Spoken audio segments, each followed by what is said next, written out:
সব সম্ভবের city new ইয়র্কের Manhattan. দেখুন, কিছু একটা প্রাপ্তির আশায় যেন ওরা আশীর্বাদ নিচ্ছে। এটি প্রতিদিনেরই ঘটনা। পর্যটকরা এখানে এসে এই কাণ্ডটি ঘটায়। অত্যন্ত মজাদারই বটে। 7,100 পাউন্ড ওজনের, 16 ফুট লম্বা এবং 11 ফুট উঁচু ব্রোঞ্জের এই ভাস্কর্যটির নাম চার্জিং বু। এইটি তৈরিতে খরচ পড়েছিল $360,000। ইটালিয়ান শিল্পী আর্তুরো ডি মোডিকা এটি নির্মাণ করেন। তবে 14 ডিসেম্বর 1989 সালে বেআইনিভাবে স্টক এক্সচেঞ্জের সামনে ফেলে রেখে চলে যান। 87 কোনো এক মান্ডে যখন স্টক এক্সচেঞ্জ ক্রাশ করেছিল, তার প্রতিবাদ জানাতে এই কাণ্ড ঘটিয়েছিলেন তিনি।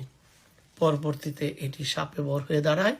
এখন পর্যটকদের প্রধান আকর্ষণ হয়ে দাঁড়িয়েছে এই চার্জিং বু।